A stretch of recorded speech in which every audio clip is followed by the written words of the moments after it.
very good morning to everyone present here. I'm Dr. Neeraj Mankad, Assistant Dean Programs at Flame University and also a faculty in the area of strategy at Flame.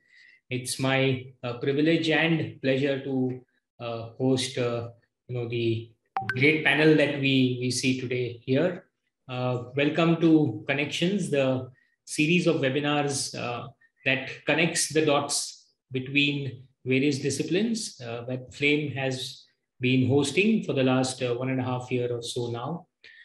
This is the second series of connection perhaps, and we have the third webinar here with Mr. Saurabh Mukherjea, Mr. Rakshit Ranjan, Mr. Salil Desai, and our Professor Sanjay Bakshi.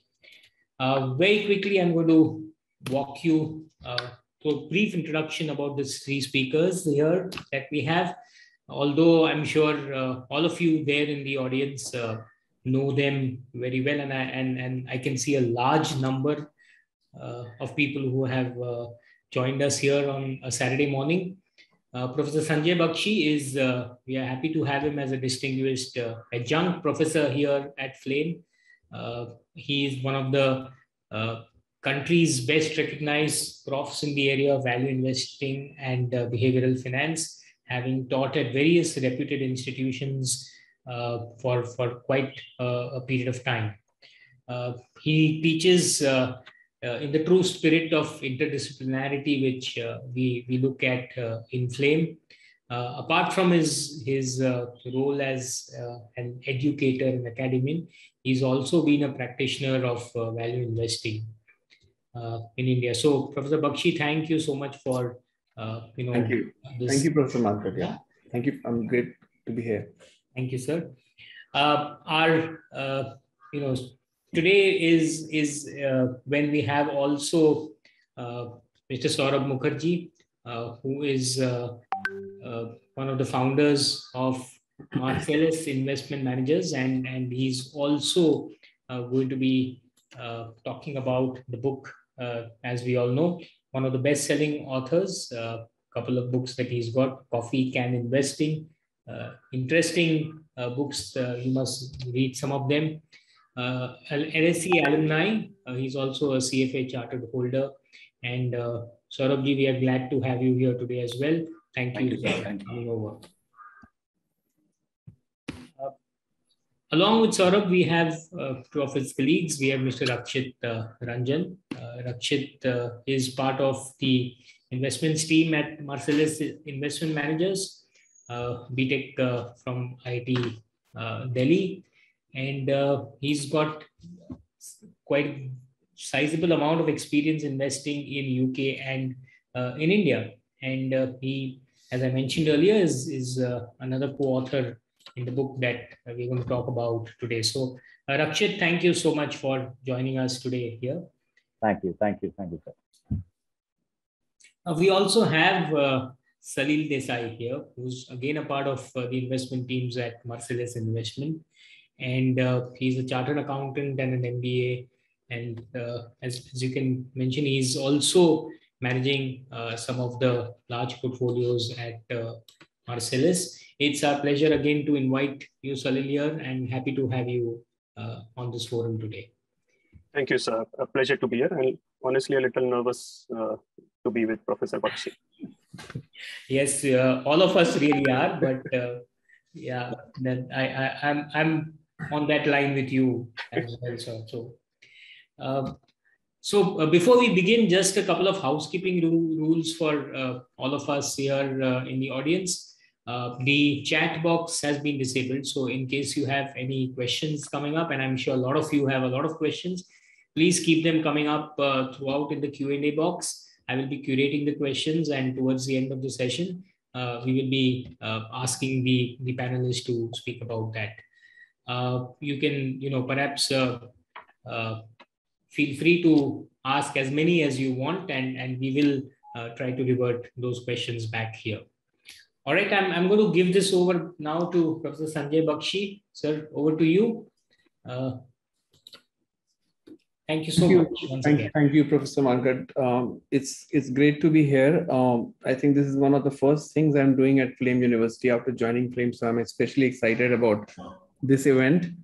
Hopefully there will be many, many more. And anyway, so, I have the book here. So this is the book, the whole thing. Today's event is about the book. Thank you for sending me the book, Saurabh. I have your signed copy with you.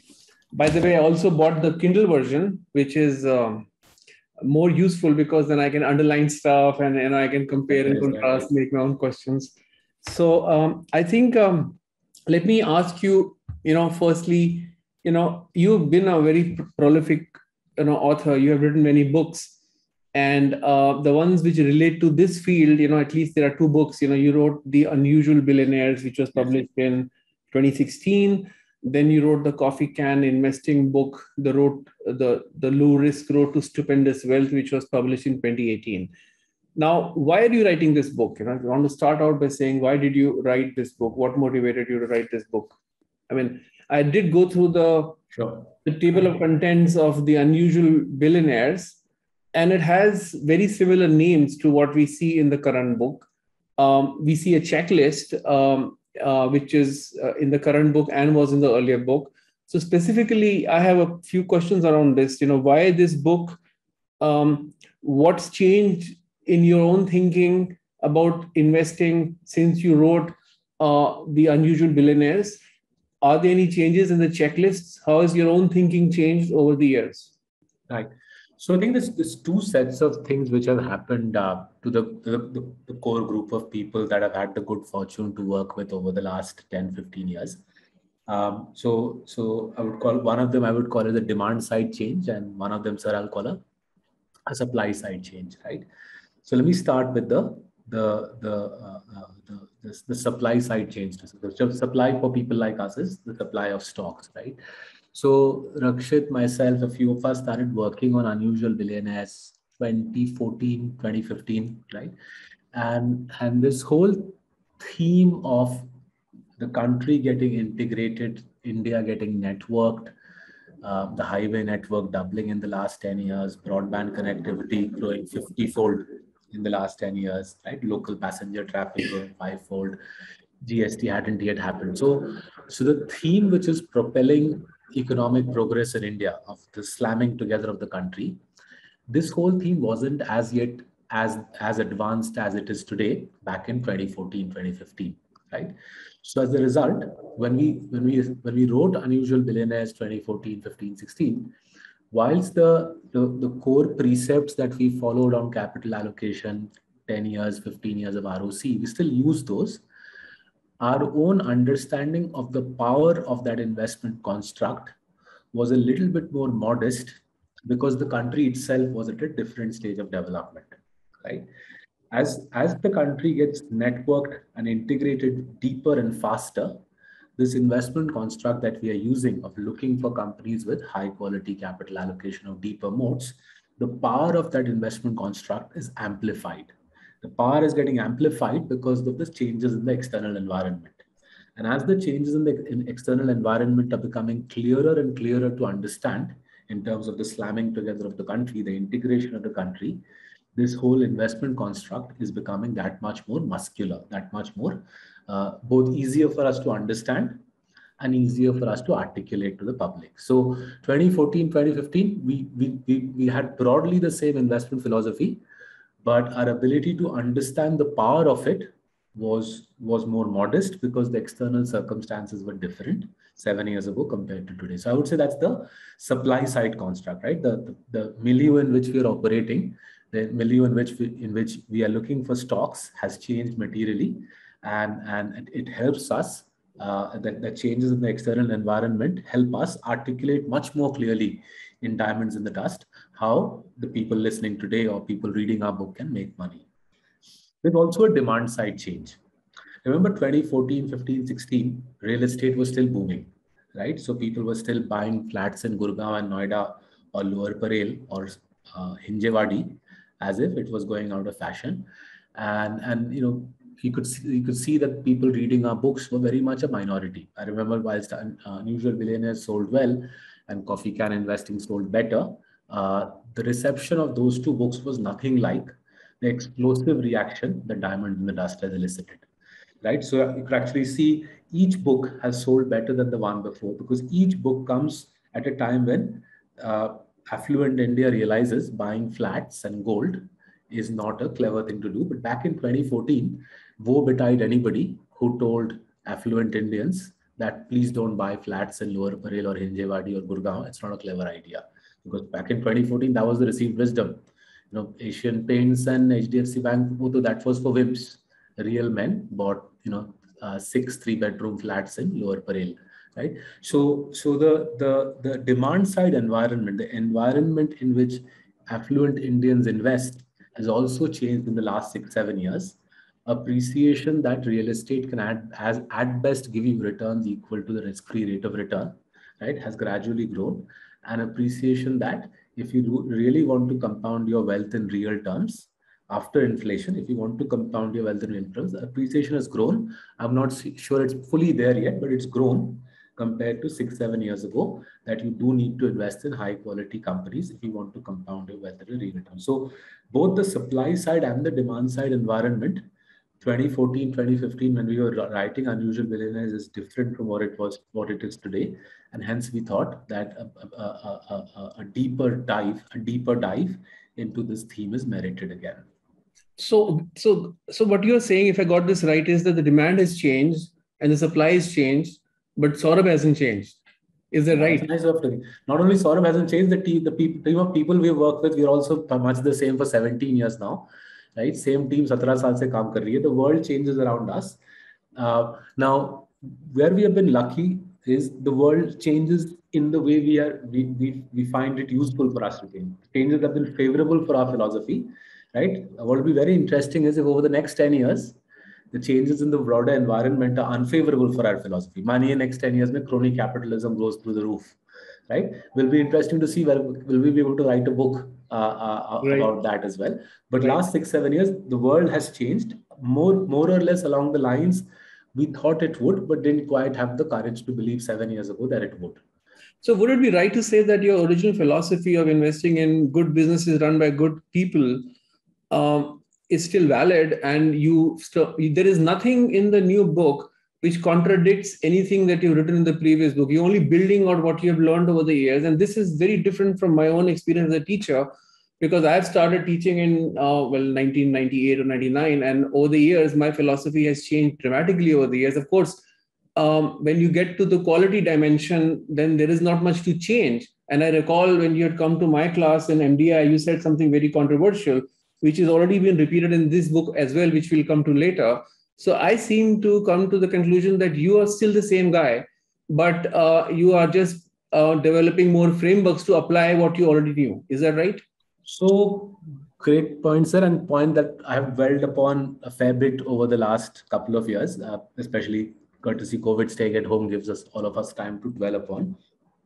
So I'll give you an even more sort of longer cut picture. 2008 is when we migrated to India, right? And you can imagine 2008, 9, 10, 11, full throttle crony capitalism in India, high voltage, in your face, crony capitalism, right? आपको मतलब DRHP में दिख रहा है चोरी चल रही है, फिर भी पैसा उठाया जा रहा है.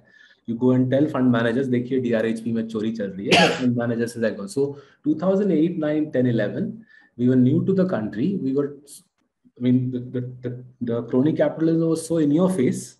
We used to tell fund managers don't invest. They used to taunt us saying, you morons, you come from abroad. तुमको क्या पता है इंडिया में पैसा कैसे बनता है, right?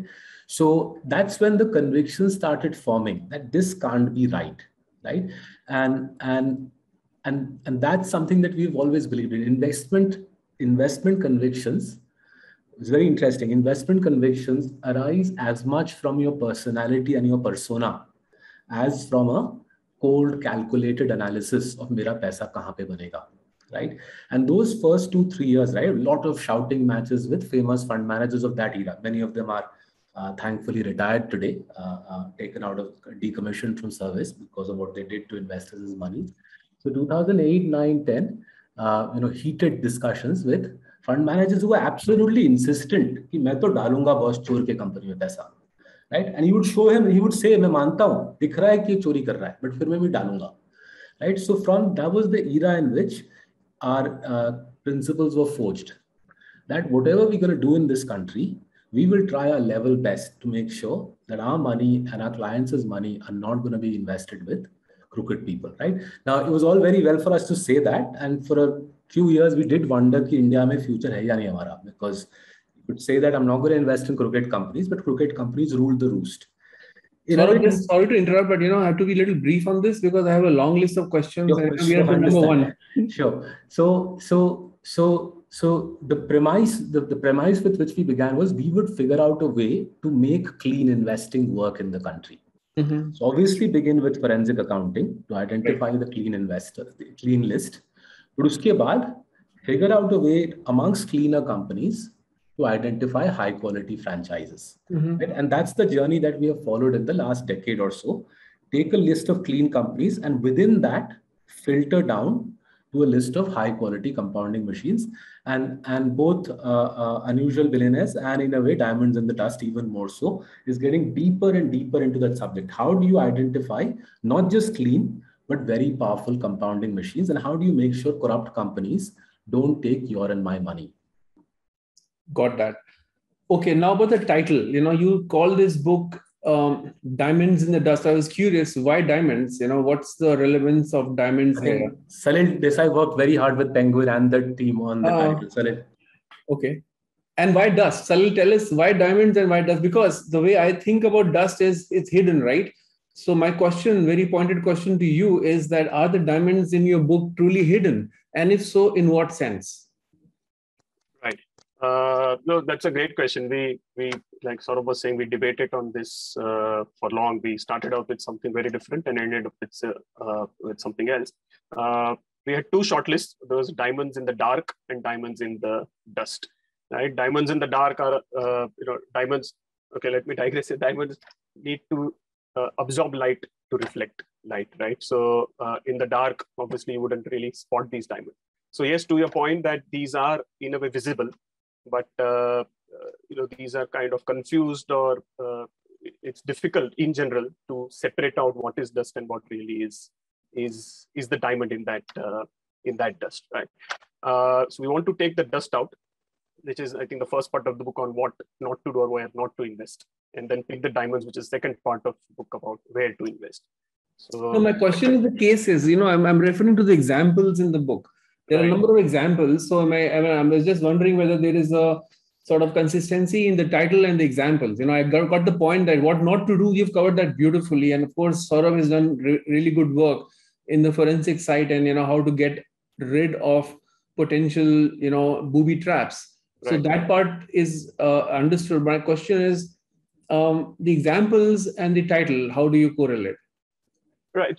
So the examples, like I was saying, the first part of the book are really the dust. There are 6,000 maybe more listed companies in India, right? Not everything is going to be a diamond.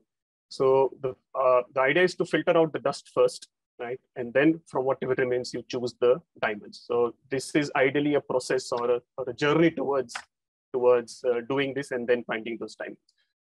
So that's how we thought of what the title should. One way to think, Professor Bakshi, about the title is that if you look at the last 10 years in India, the stock market has created $1 trillion of wealth in the last 10 years, right? Last 10 saal mein. Out of that $1 trillion, 80% has come from 16 companies. 16 companies have driven 80% of the stock market compounding. I've looked at preceding decades. No other decade in Indian stock market was as polarized. Solar company driving 80% of the compounding in the Indian market, immense wealth from a handful of stocks, 16 stocks. The rest of the stock market, 6,000 stocks, thank you very much, not much is happening there, right? Now, if you dig deeper, so that's the share price layer. If you go into the fundamental layer, equally polarized. Today in India, 10 companies account for 90% of the country's profits. And in the same country, you have 70% of nifty companies which deliver no free cash flow over the last 10 years. So polarization in stock prices, polarization in fundamentals, a few sparkling diamonds drive the stock market, dozen and a half. The rest of it is pretty much a waste of time. That's great point. But is there also the reason why these diamonds do sell at the price of diamonds, not the price of Which dust? which is the most interesting part of our work, right? Are those diamonds being priced We'll at the get to price that. I want to get to that later on during the conversation, because that is the most controversial part of your journey, in my view, and in the minds of most value investors out there. Many of them will be in the audience. So we would love to talk to you about valuation aspect of your framework, but we'll move on. So thank you for this clarification. Now, another question that I have is, part of the title talks about consistent compounding. Why this obsession with the consistency of compounding? Because, a CAGR of 22%, which is lumpy, will produce more wealth than CAGR of 18% that is consistent, right? And Buffett has written about it. I mean, he loves investing in businesses which are very volatile earning streams, but will create a better IRR in the long run than the ones which are extremely consistent. So why do you want consistency? Why are you... Request my colleague Rakshit to expound on why are we obsessed about consistency? Sure. So, sir, what consistency does is it reduces the risk to begin with, right? A CAGR of 22. But volatility, if we all agree that volatility is not risk, then inconsistent but long-term growing earnings should be, you should make investors equally happy or even more happy than the ones which grow at a slower pace but have low volatility, right? Okay, let me put it this way. If it's lumpy 22% CAGR and you mistime the entry points, it will be probably negative return or a very weak return, right? If it's a consistent 18% CAGR, even if you miss time, it won't be less than maybe 15-16% return. That's a very big difference, and shouldn't be a small risk to consider. The second thing is, if entry points stop mattering, right, then it becomes easier to focus more of your wealth as an investor in consistent compounding. Otherwise, in order to then diversify the risk which I talked about, the entry point risk, in order to diversify the risk, you'll do things which will expand your or sort of eat into your bandwidth, will not allow you to go focused into what you wanted to do, and will not let you do quality work. So those are two aspects where consistency is very rewarding. So can we say that while there might be other ways of investing that might involve far more inconsistent returns, even though they're greater returns, you guys are much more comfortable with consistent compounding because that makes life easy for... Professor Bakshi, I think were that kind of company to exist in India, we would happily contemplate it, right? So were we to have a large cohort of companies in India who are clean, fundamentally well managed, but due to say macro circumstances, unke outcomes volatile hai. If there were a large class of companies, we would quite happily look at it. But honestly, beyond a few of the auto franchises, we don't find too many. We find that the stock market in India, again, diamonds in the dust, is very polarized. You have a long list of poorly managed, by and large, high degrees of corruption wale companies, right? In sectors where the interface with the regulatory authorities and the state is heavy, right? And we all understand why you get a kind of toxic combination of poor accounting and poor governance in those sectors if you have heavy duty regulatory interface. And then you have a small tail, a small list of companies where management is decent, accounts are decent, and then you try to cherry pick within that for high barriers to entry. Right. So barring, say, the auto sector, it's not that evident to us that there's a long list of companies where, in spite of good governance and good management, you have volatile outcomes. Right. Now, what that suggests actually something quite positive about India. What that suggests is, if in India you have a competent management team and decent governance, right, you do tend to get decent outcomes. So one of the reasons the forensic accounting piece has been a bedrock of our work is, if we did nothing else, just read annual reports properly, right? Just read annual reports properly, the 20% of companies in India with the best annual reports will hands down beat the Indian stock market 10 percentage points per annum, regardless of sector. Just the 20% of companies in India with the best accounting governance and the best annual reports will hands down beat the Nifty 10 percentage points a year, regardless of sector, right? That is the power of just running a clean, decent shop in our country. Right? And if we did nothing else, the diamonds in the dust would focus on the accounting. I think I would argue with you on this point that the fact that this has been the case, a 10 percentage point divergence, need not necessarily mean that this would always be the case. It could change, absolutely. It could change. But what's very exciting about India today, and that was why I was saying the last 9 years have been actually very interesting, is as you're slamming the country together, right? As you integrate the country, what's happening is these decent franchises, competent, decent franchises are obliterating their weaker competition. So in sector after sector, the local and regional player is being decimated by the national champion. The national champion at one level, I would agree with you, is no great shakes. ऐसा नहीं कि उसने Apple खड़ा किया है. He's actually a clean, decent, competent player. But because that is so scarce in our country, the national champion is compounding away at 25%.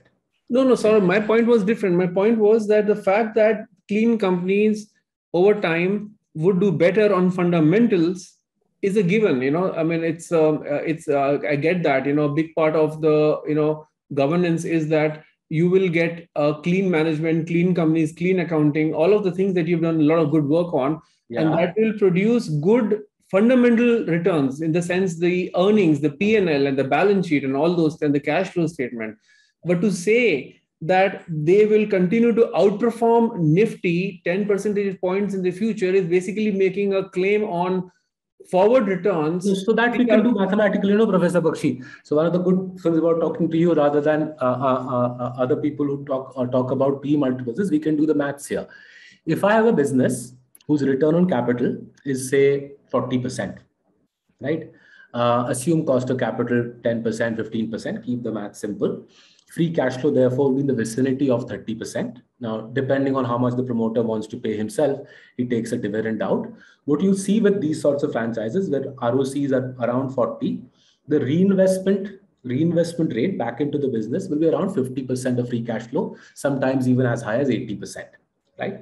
So if you're reinvesting, let's assume 50% of free cash flow. Free cash flow itself is say 30-35%. You're reinvesting typically around 20% extra capital back into the business every year. Right? If you're reinvesting 20% extra capital in a poor country, in a country where there's typically shortage of most things out there, your business should be growing at around 20%. Now compare it to the Nifty. Nifty typical company has no free cash flow. Right? Nifty typical ROC is 10-11%. Typical Nifty company has zero free cash flow, not just today, but last 10 years.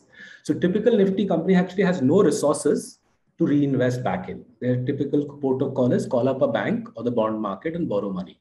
Right? So if you compare two companies, one which consistently reinvests 20% extra capital in the dhanda, and the other which has nothing to reinvest, so it's a hopeless battle, no?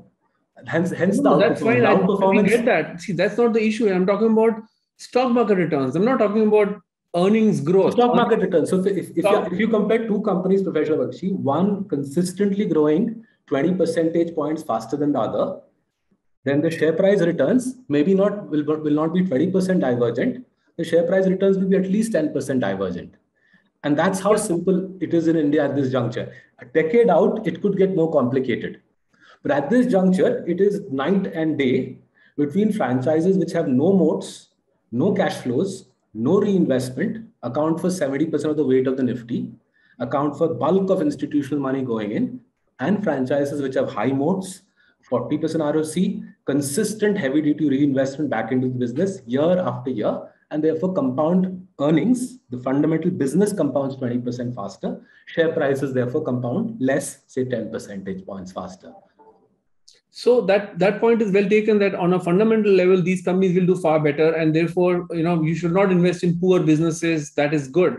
Nice. But if you are, looking at multiples of 100 plus in many of the companies that we see, which are so-called diamonds, they are polished. They're already polished, and everybody appreciates them. Will they make great investments going forward? So now let's get into valuation, right? So is PE multiple the right way to value companies, right? So the question is, we have to value companies, we all have to do, but does PE multiple serve any useful purpose or not? Right? Does you PE said in my multiple or class EV many or years EV ago, EBITDA? so in my class many years ago, you came, this was a controversial point for all the Okay, participants. And you said, I don't care about valuation. I care about governance. I care about clean accounting. I care about capital allocation. Are you So saying let's now get into why did I say that? Why do we say that people who are listening today should go home and stop thinking about PE multiples, PB multiples, and EV EBITDA multiples? If they want to do that, there are other countries in the world where you can follow your head on that. In India, the focus has to be on the discussion we've had so far. So Rakshit, if you could just take us through how to think of valuations in an intelligent way rather than the standard paradigm of PE multiples. Sure. So I'll maybe use 2 or 3 different purely quantifiable ways to. Yeah, but we have to be brief, sure. Rakshit, don't. Professor Bakshi, just indulge on this because this is important, right? For users, if they don't hear us on this, सारी जिंदगी PE multiples करते रहेंगे. And quantification is the way to be brief, actually. So a company compounds free cash flows at 25% for the next 3 to 4 years in your expectation, and thereafter you expect certain risks, either fundamental related to the company, related to the external environment, or an unexpected disruption, or maybe changes to the management, etc., leading to uncertainties because of which you don't want to expect longevity beyond 3 to 4 years in that 25% free cash flow compounding. The fair value multiple of that company will not be anywhere more than 25-30 times on PE multiple. That company, even at 50, is overvalued, right? Forget about 100. If the same company, for some reason, gives you confidence that the next tech disruption will not be a negative, in fact, a positive. The next COVID type of a black swan event will not be a negative, it will be a positive for this business. The next competition, which offers half-price products, will be ineffective. The next management will be equally good in quality, so on and so forth. If you can get conviction on capital allocation decisions and why uncertainties don't need to be baked into expectations within the next, say, 3, 4, 5 years, then a longevity of, say, 10, 15 years or longer on the 25% rate of compounding will make the fair value comfortably north of 100 times. And at that point, this company becomes undervalued at 100 times PE multiple. So the same rate of compounding, different fair values depending on the longevity, right? So that's one way to put it. And then there is another way to put it, which is a slightly non-financial way to consider.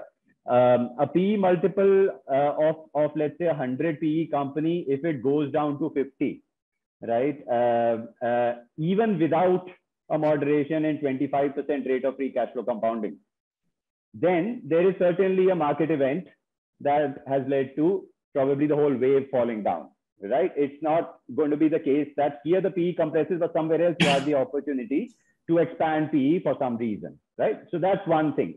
In a relative way, this will still be a company where PE multiple compression will not be inferior to what you'll see elsewhere. Now, on that inferior PE multiple experience of halving or becoming 1/3, if your free cash flow compounding is 25%, right, then getting at least a double-digit return over a 5-year period is still a very, very high possibility, right? You have your PE multiple over a, say, 5-year period, you erode 12-13% from the math. If your free cash flow is compounded at 25%, you still get 12-13% as the share price, right? Rest of the market will be delivering negative. And that's probably going to be the worst case scenario where PE halves without moderation in 25% free cash flow compounding.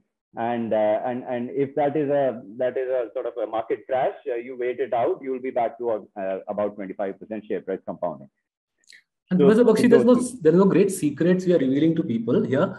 What we are saying is people misunderstand value investing fundamentally. And unfortunately, the Indian fund management community exacerbates that misunderstanding by trying to convince people that somehow PE multiple of 100 or 80 or 70 has something to do with sensible investing or lack thereof, right? PE multiples will tell you nothing. There is zero correlation in a country like ours between entry multiple, wo PE ho ya EV EBITDA ho, and subsequent returns. What is obviously fundamentally linked to successful investing is how long will the franchise compound successfully once you've invested. right? Apple and Microsoft, both Apple and Microsoft was purchased by Warren Buffett a good 30 years after these companies were created, right? In your parlance, they were diamonds already, so to speak, right? By the time Buffett bought Apple or Microsoft, both were diamonds. पूरे दुनिया को पता था. Yet these have been his life's two most successful investments. Not once in the Berkshire Hathaway annual reports. He paid low multiples for them. Let me just come to this. We have to move on this discussion. There's a very important point that you made. You see, let's say there's a model that you have in your head or on Excel, whatever, and you're projecting forward returns, right? There is some projections about forward fundamental performance, right? Including the multiple at which the stock would sell 10 years out from now, right? Now, keeping everything, those things don't change, right? The only thing that changes is the entry multiple. The more you increase the entry multiple, the more the forward returns compresses. You agree with that? That's simple math, right? If you see our books, sir, if you see Unusual Billionaires, if you look at the free cash flows of those companies, then the free cash flow compounding and we've given it here in Diamonds in the Dust as well, right? As you rightly said, it's a similar set of companies. These companies back then and today are compounding free cash flows at 25%. Their share price compounding back then and today is 25%, right? Free cash flow compounds at 25%, share price compounds at 25% over 1 year, over 3 years, over 5 years, over 20 years. But if that was true, then P multiples would not have elevated, right? Because P multiple, as I said, PE multiple में E में कुछ है नहीं, sir. P plus P divided by free cash flow करो. I think we should move on because I'll keep fighting with you on this neither of us has to fight with each other, right? There's no fight to be had. The market is telling us, the market is telling you as well that if a franchise compounds cash flows at 25%, right? After all, you're the professor in finance. If a franchise compounds cash flows at 25%, presumably you use cash flows to value it, not earnings, right? That's fine. Right? I have a question on that too. I'll come to that in a minute.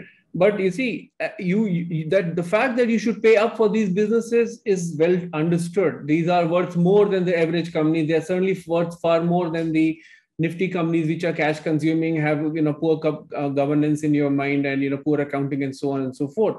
That point is understood in the value investing community. What people in the value investing community asking you is that, what is the point at which the price becomes too high for you to walk away from? You can do a clear maths on that. Easy DCF hai. So DCF mein bathaiye, right? If you put on a basic rinky-dinky first year finance DCF, if free cash flows compound at 25% for 5 years, Rakshit said it, I'll repeat it. 5 saal free cash flow compounding 25%, uske baad fade. You fade it by year 15 to 5% perpetuity. The stock is not worth more than 25 PE, right? 15 saal 25% free cash flow compounding. By year 26, faded to a perpetuity of 5%, the stock is worth, say, 70 PE. 25 saal free cash flow compounding of 25%, and after that, you fade it from year 35 to a perpetuity of 5%, the stock is worth 250 PE. So the judgment call we, you, I, anybody out there has to make is, how long does a Titan compound free cash flows at 25% for? We know it's done so for the last 30 years. Can Titan compound free cash flows at 25% for the next 5 years, in which case 25p, 15 saal, in which case 80p, 25 saal, in which case 250p, right? So the job of the fund manager, paradoxically, is not to figure out the fair value PE multiple. The job of the fund manager, if you recast it in this way, is to assess how long does Titan sustain 25% free cash flow, 5 years, 15 years, or 30 years.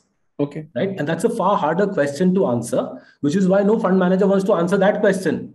Easy question kya answer karna, PE multiple kya hai, us pe uchal kood karo fir. Okay.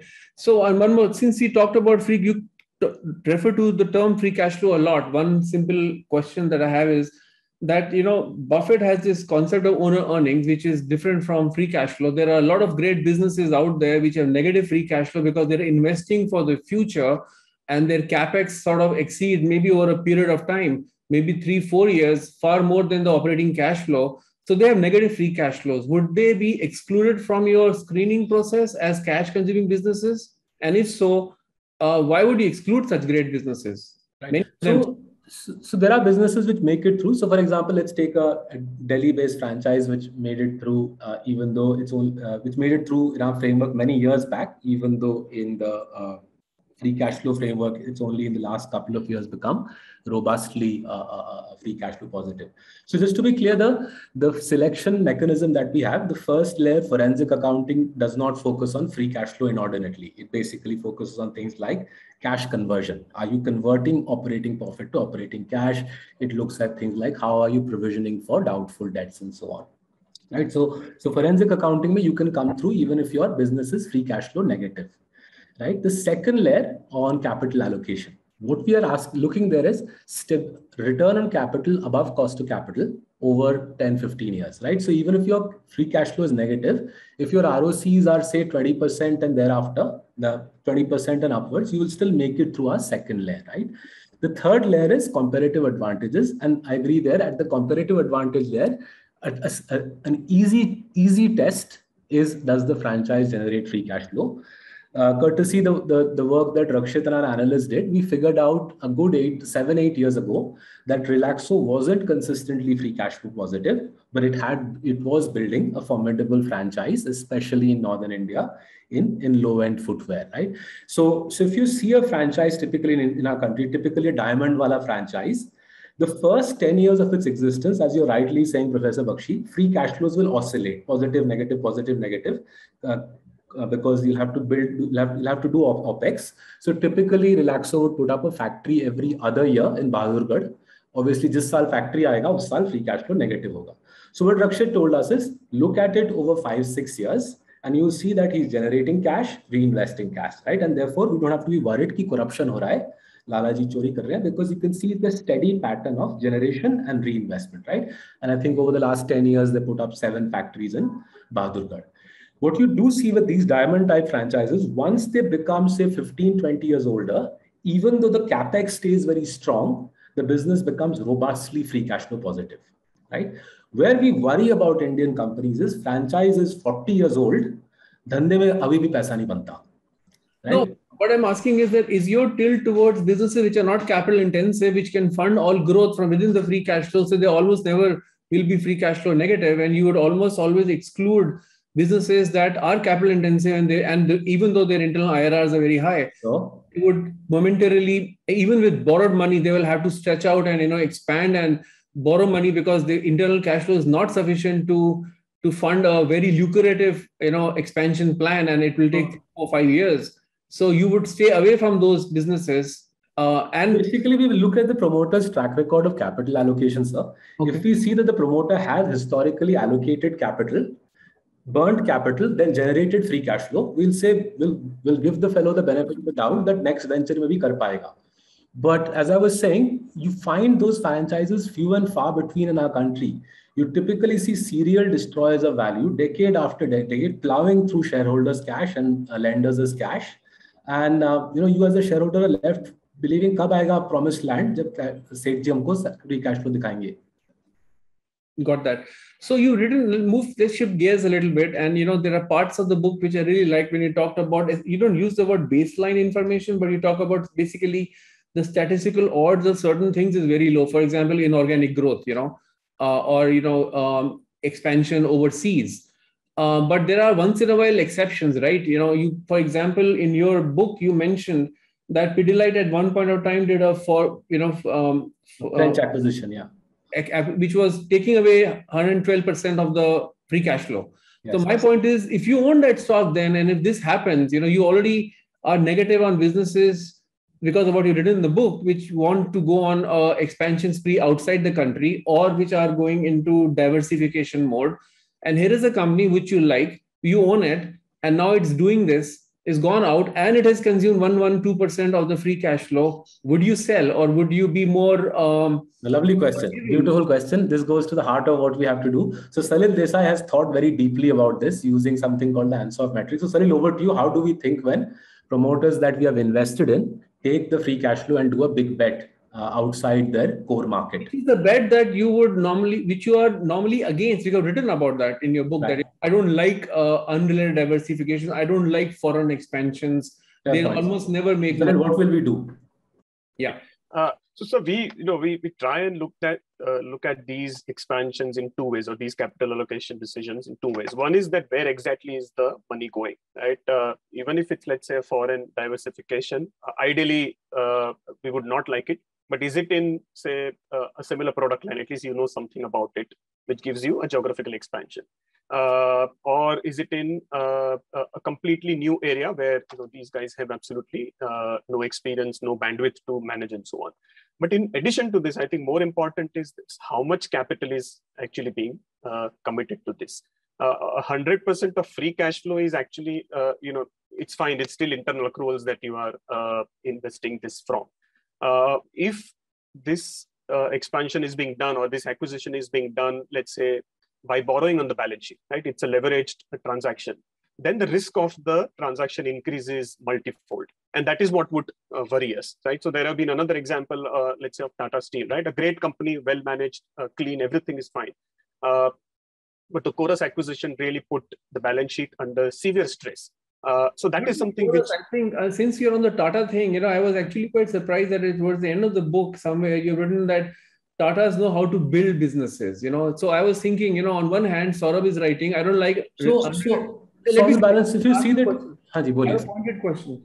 On the Tata Group, you've said some very positive things towards the end of the book about how they build businesses and the culture and all those things. But at the same time, if you were to expose that entire group to the same checklist that you have on capital allocation, they would not get good marks. At least, yeah. So if you take the 120-year history, right? They've clearly had stumbles along the way. But if you take a 120-year history, but it doesn't matter now. What matters is what happened at the helm of the people who were involved in capital allocation. So you can look at the Tata Group and say Titan, tick, right? Capital allocation will be tick, barriers to entry will be tick, right? Titan, tick, TCS, tick, presumably 25% free cash flow compounding, right? Two massive examples of great value creation, TCS and Titan.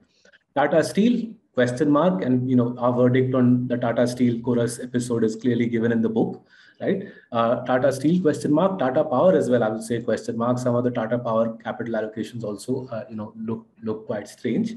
Tata Motors, question mark, right? And what that suggests is, it's a group which has had its successes and had its. Don't have question marks are the ones where there was no interference from the Tata Sons boards. The ones which have done the best are the ones where were least interference. So the internal architecture of which ones worked, which ones didn't, we aren't privy to. What we have been very candid about in the book is the Tata Steel example is a great example of how Indian conglomerates go off the rails, right? And they're not the only ones. Both you and I know, sir, is in the last 20 years, several Indian conglomerates have shot themselves in the foot with very similar forays, which is actually one of the reasons writing these books is actually very useful, because what we are seeing in India in the last 10 years is the rise of focused, well-run, sharply focused businesses, not conglomerates, monoline businesses, which are trying to do a good job in one sector, right? And the demise of the conglomerate for reasons you are very nicely alluding to, interference from Lalaji, etc., the demise of the conglomerate and the rise of the monoline Indian franchise is, I think, a massive story for the next 10 years for India. Okay. Tell me, when you talk about governance, in your governance checklist, you've written basically that you don't like related party transactions. You don't like you having, promoter having another entity towards whom it can divert business, right? So that's something which is a big no-no for you guys, right? But at the same time, when it comes to multinational companies, and there are so many of them in India, and many of them have 100% subsidiaries to which they are giving business, So and clearly the interests of the minority shareholders are in a sense compromised.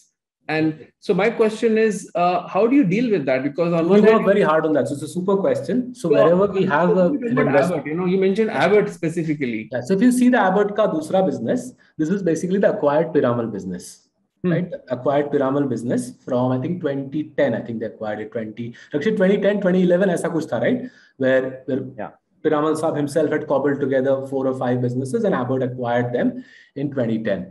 It's fundamentally different from the listed business, both in the type of brands, the market positioning, and indeed in the go-to-market strategy. And hence we have felt that the conflicts of interest between the overseas entity ka 100% sub, which is the erstwhile Piramal Pharma business, and the core list, the listed business, the conflicts of interest are few and far between. We've been clear in our questioning of management as to is there anything for us to worry on transfer pricing and cost allocation. Given the punchiness of the listed entities ROCs, given that the crown jewels of the MNC entity are in the listed entity, we haven't worried about it, but it's a situation that we keep a close eye on. And by the same token, Professor Bakshi, there are other MNCs that we haven't invested in for this concern.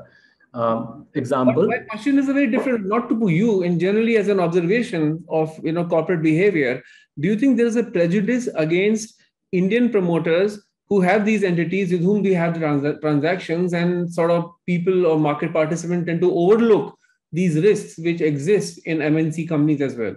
Many of them they probably do. They probably do. In our case, we have no prejudice. Where we see an Indian promoter do a list in his listed entity, he buys raw materials from his related party. We are onto a Zoom call. We request them to give in the related party disclosure in the annual report. You can get basic amount of data. We then push further. We request them to clarify why are they buying raw materials, or why are they selling the end product through related parties.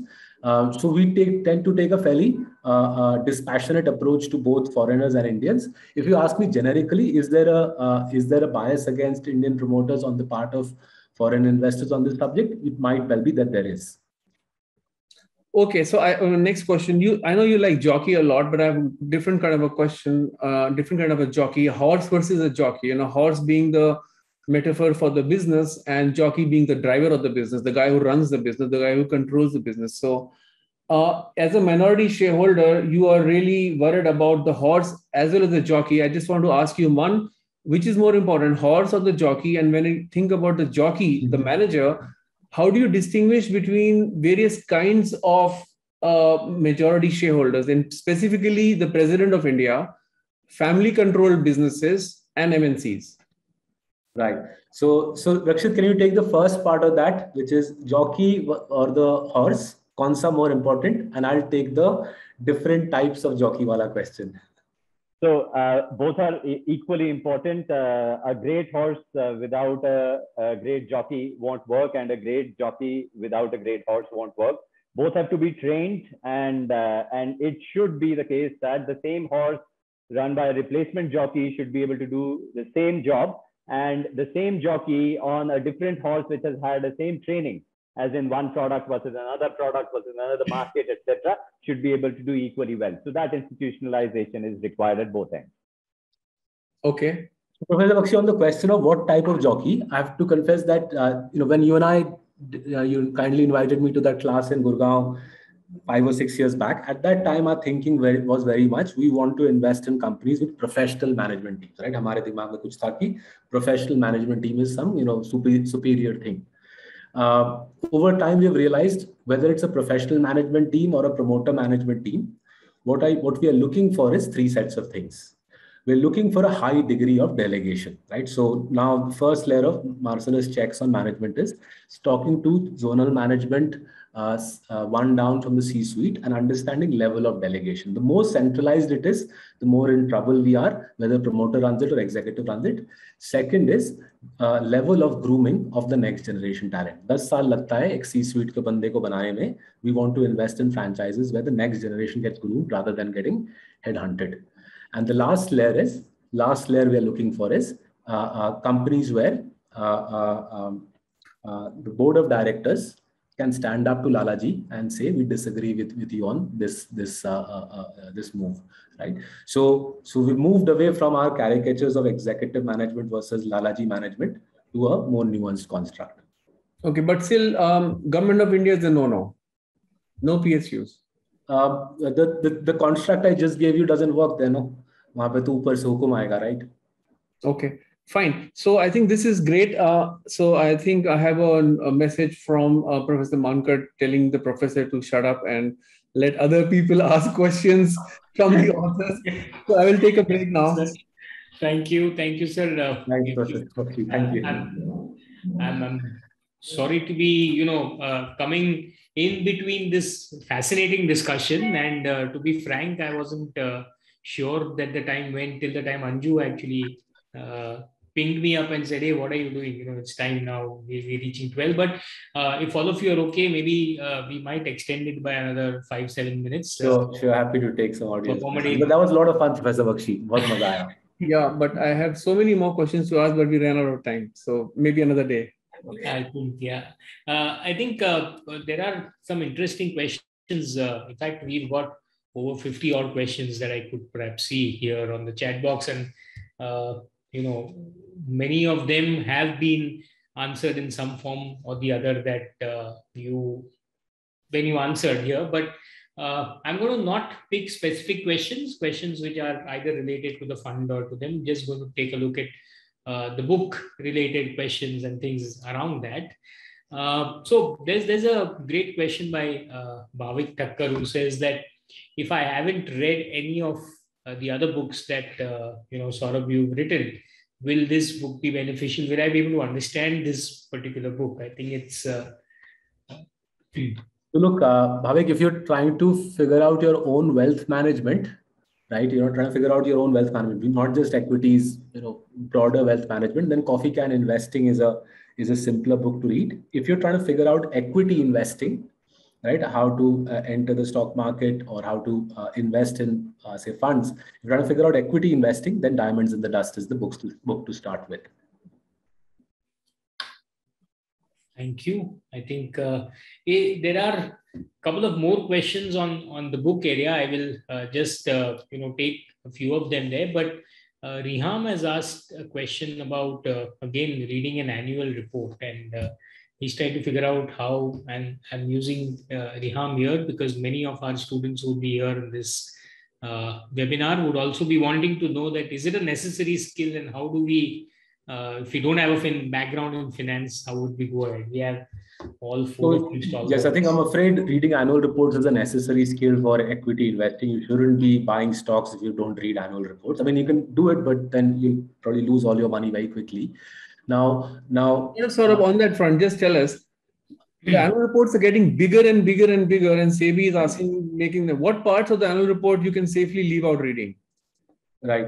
So what we have tried to give in the book, as you already highlighted, sir, is as a checklist. The part that we leave out are glossy photographs of the promoter sitting like this, or with his lovely office and his leather paneled desk and so on. So glossy photographs, so on, we leave out. We typically tend to begin with the audit disclaimer, and inwards.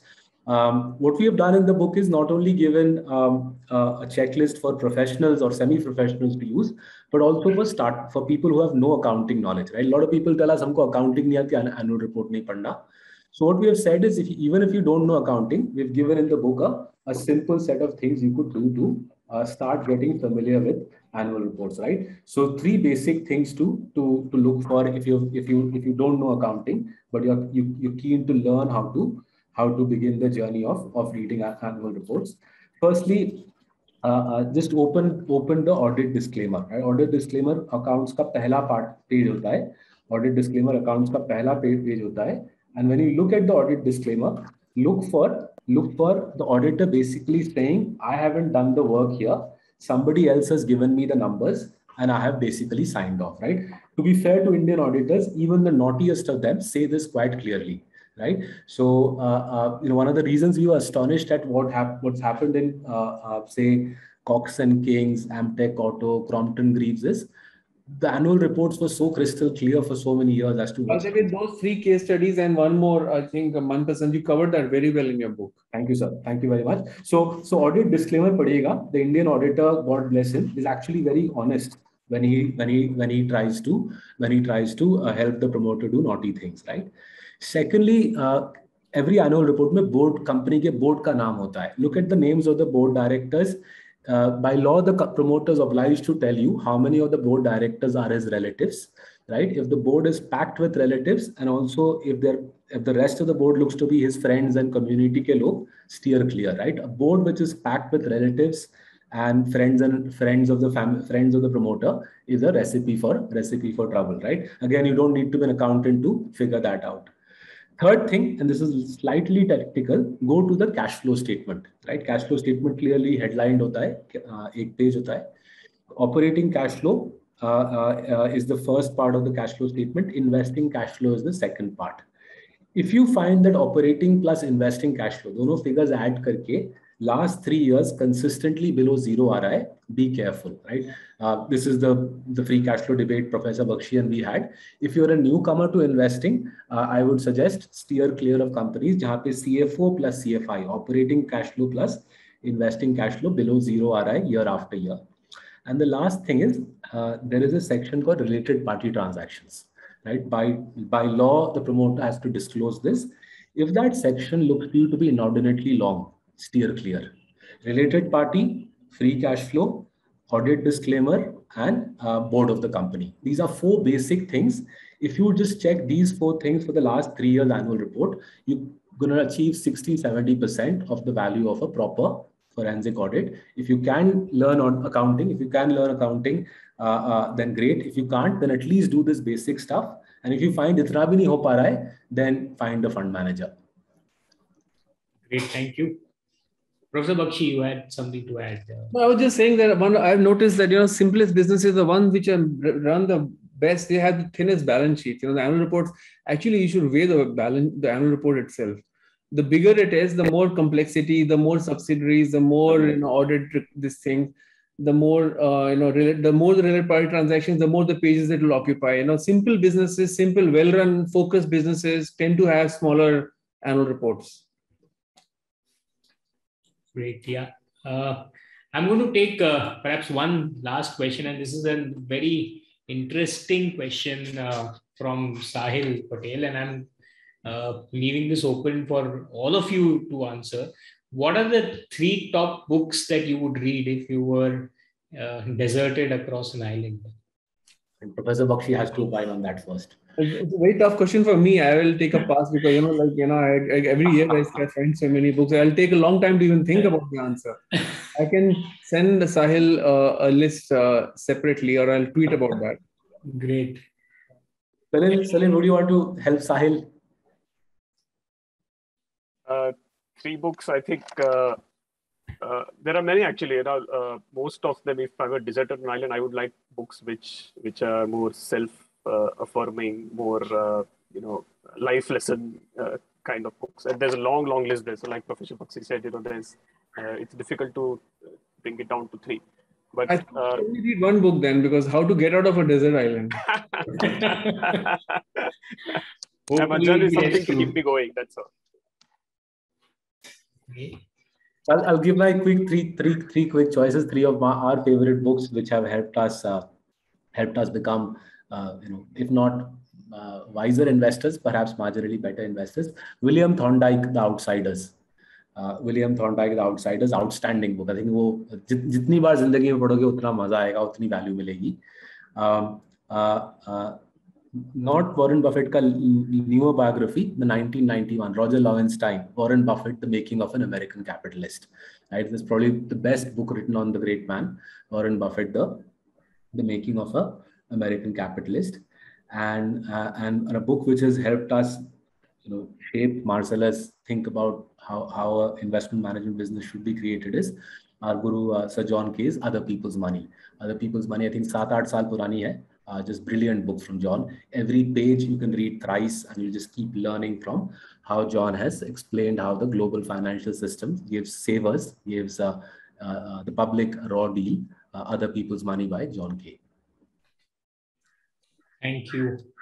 Thank you, all of you, for sharing this. Any closing comments from? I'll make one, which is about the book. I enjoyed the book, and you may not agree with a lot of things that Saurabh writes, but he writes with a lot of conviction, and he has his own way of thinking. If you want to understand how he thinks, this is the book, one of the books to read. There are other books that he's written. He's updated his checklist. He's updated his thinking a little bit. Although he claims that he hasn't changed much, I did see some changes, which you will be able to find out when you read the book and his earlier books. So definitely, you may not agree, and I certainly do not agree. I want to end this by saying that I don't fully agree with everything you said, but a lot of it I agree with. You know, as you say, there will nobody who you completely agree with. The most compatible partner will also have disagreements. So I have some disagreements with Saurabh, which I will take offline one day with him. And that's the value of friendships and relationships, sir. अगर हर चीज में हाँ बोलना है तो फिर मजा क्या है? Yeah, for the most part, understanding quality, understanding poor quality and how to stay away from it, and understanding good quality and how to stay with it without getting into the valuation debate, I think it's a fabulous book. Thank you very much, sir. Thank you. Saurabh, Salil, Rakshit, any closing remarks from? No, look, I think Professor Mankad and to the entire Flame team, thank you for hosting us. Thank you for giving us this privilege on a Saturday morning to debate with Professor Bakshi. We've learned so much from him. So he might not, he'll never tell you, but when we were writing the Victory Project, myself and my friend Anupam, he spent 4 hours with us over breakfast in a lovely hotel in Delhi. He treated us to breakfast. Cup after cup of coffee, discussion on how to think, how to build mental models, how to build mental frameworks, how to deepen your thinking. And what stunned me in those 4 hours, I mean, firstly, I didn't even know 4 hours flew, just like 1 hour flew today. Secondly, his phone didn't ring up, his phone did light up, beep up, kuch distraction nahi, just full on, 4 ghanta focus on deepening your skill sets, your mind and your mental processes. One of the most remarkable thinkers in the country. I think Flame is truly privileged to have Professor Bakshi here. And I'm looking forward, now that he's closer to us in Mumbai, looking forward to bumping into him Flame rather than seeing him in Delhi. Yeah. Thank you, Saurabh. Thank you, Saurabh. Thank you. Right. Thank you, Professor Bakshi. That was a great discussion, and you, as usual, ask the right questions. I hear or I read some of the comments on the chat. They say that, thankfully, I'm not on the other side now. So perhaps some of your earlier students are also joined us here and are happy to be listening simply here to you. But a big shout of thanks, Saurabh, Salil, Rakshit, all 3 of you for having come here and taken your time off on a, like I mentioned to Rakshit, I think when we started, after a very choppy week, coming on a Saturday morning at 11 o'clock must have been difficult, but thank you so much for joining us. And we wish that you keep on continued support to Flame. The next webinar that we will be hosting is Essential Life Skills to Succeed by Professor Preetha Menon, who's our faculty of communication head of the department there. So do join us on October 9 from 6 p.m. to 7 p.m. Thank you. Have a great weekend. Stay safe and see you back on the 9th.